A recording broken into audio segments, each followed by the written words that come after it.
Welcome to Freda Chando Analysis, ladies and gentlemen. Allow me from the onset to request you to subscribe to our channel if you are visiting us for the first time and click the notification bell. Kindly give our videos more likes so that YouTube can recommend them for more viewers. Do you remember this question during the campaigns? In whose hands are you safe? This is a question that was being asked nearly every day when the Azimio and Kenya Kwanza were looking for our votes. And those who felt that they were very safe in Raila Amolo Odinga's hand voted for him. On the other hand, there were those people who felt that their affairs were safer in the hands of our president now, William Samoei Ruto. But do you think everything is working the way you really anticipated them to be? I have a feeling that William Samoei Ruto is in a big dilemma. I think ever since he started his politics in 1997, when he first vied to be a member of parliament for Eldoret North, this is the worst political turmoil that he's going through. Because he inherited a country on a golden platform, promising hustler funds, promising to curb insecurity, to give people cheaper maize flour. And when people ushered him in after taking oath of office, William Ruto realized that on the ground things are very different. And if there is one man who is smiling very comfortably wherever he is, that man is our former president, Uhuru Muigai Kenyatta. What do you think is going on in his mind when he listens and watches the way things are transpiring in our country? Because the last time I checked, we were told that the state was under state capture. And the then running mate for William Ruto, Mr. Rigathi Gachagua, who is now our beloved deputy president, accused the government that they had taken capture. He mentioned KRA, and he was saying that that institution was under state capture. He said that Kenya Meat Commission, because you all know that the former president revived the Kenya Meat Commission and placed it under the military. And very many people were of the view that it was doing well under the Kenya Army.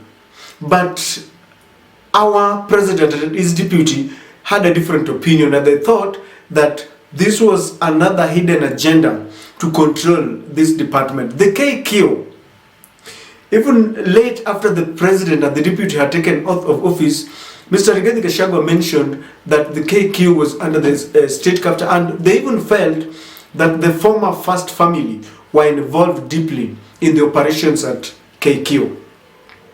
But today things are turning out to the worst, ladies and gentlemen. And the question that very many people are asking is, which one is worse?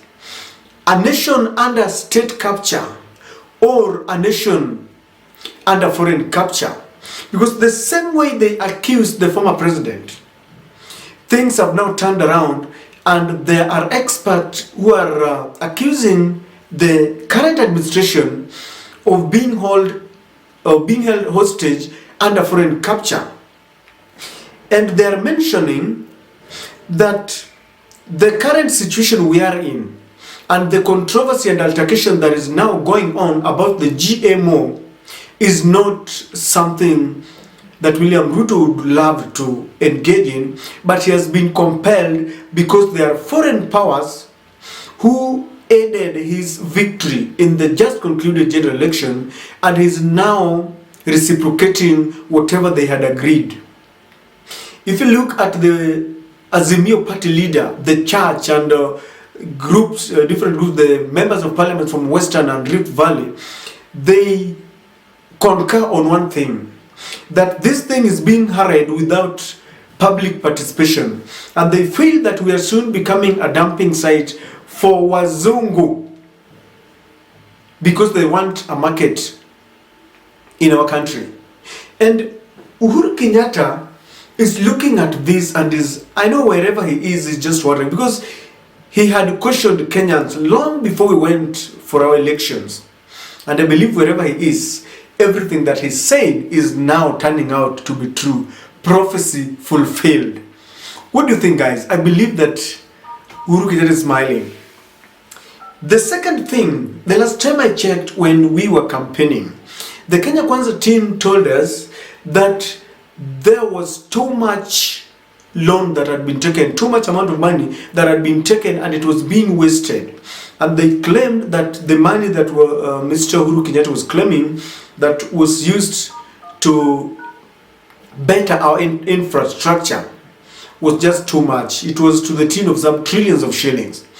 But Uhuru Kenyatta maintained that he expanded. If you look at our roads, love him or hate him, you will agree with me that the expansion of our roads in Kenya, even if you go to the rural suburbs, ndani huko Lego mali ninatoka, I see roads and I see companies making our roads better. We talk of the standard gauge railway, you can name them. But the Kenya Kwanza team said that this was too much and they accused Uhuru Muigai Kenyatta.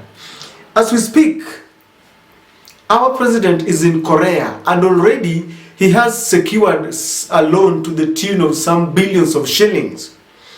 And I kept on wondering, was this a campaign gimmick? Because our president had promised that when he ascends to power, he was going to cut down on loan. In fact, he said that there was no room for any more loans. Even recently, he explained that we were going to increase on our revenue and taxation so that we can fund our projects.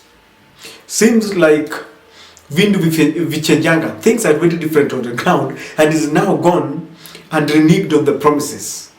And our former president is looking at this, and I believe he's now telling Kenyans, look at what is happening, ladies and gentlemen.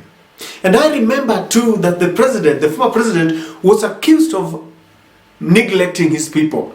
In fact, at the heart of his backyard in Mount Kenya, we had a group of members of parliament who said that the farmers, the pyrethrum farmers, tea and coffee farmers were neglected. And there I had this accusation that the president was now taking development projects in other regions like Kisumu, yet he got many votes in Central Province. And therefore they told them that when they ascend to power, they're going to ensure that they fulfill that which the president forgot. But if I check very carefully, the last time I watched the undertakings in Central, I saw people in Kieni lining up to get just a packet of maize flour. In Kiambu, it was too much until the royal media decided to take initiative to go and just give them something to mitigate the situation. The whole country is burning with hunger and drought, and it's just too painful. And where Uhuru Kenyatta is sitting down, he's wondering. I remember there was a time when relief food was taken to Central Province and they rejected. They said they never wanted relief food. Yet today they even yearn for just a packet of it. And all the accusations that were leveled against our former president and maybe his handshake partner are now coming round. What goes round comes round, ladies and gentlemen. I saw some people running into Eldomat supermarket in Eldoret and running to pick a few things that they could, hold their hands into. And today the farmers are complaining that the GMO maize is going to be imported to Kenya, yet we are at the heart of our harvest season, and they are saying that they are going to lose market.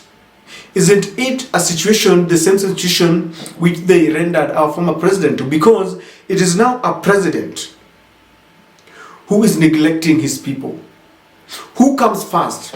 Is it our farmers or the foreigners who want their GMO products to be imported into our country. I have a feeling that we have a regime that is caught between a rock and a hard place. Because now, the promises are coming back to haunt them.